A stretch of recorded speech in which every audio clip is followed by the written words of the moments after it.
التناقص في غرزة العمود او العمود بلفة. لو انا بشتغل في قطعة مثلا بغرزة العمود وعايزة اعمل تناقص للغرزتين اللي جايين دولت او الغرزتين دولت، هلف الخيط بالشكل ده على الابرة وهدخل في الغرزة الاولانية دي وهسحب الخيط كأني بشتغل غرزة عمود. هلف واطلع من الحلقتين دولت، بقى معايا حلقتين على الابرة. مش هكمل الغرزة للنهاية، ولكن هلف الخيط بالشكل ده وهدخل في الغرزة اللي بعديها وهسحب الخيط. تمام.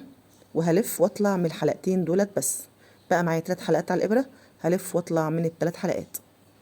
كده انا عملت تناقص بغرزة العمود في الغرزتين دولت. تاني هلف الخيط على الابرة وهدخل في الغرزة الاولانية وهسحب الخيط وهشتغل كأني بشتغل غرزة عمود، بس مش هكمل الغرزة للنهاية. هلف تاني الخيط على الابرة وهدخل في الغرزة اللي بعدها وهسحب الخيط. تمام.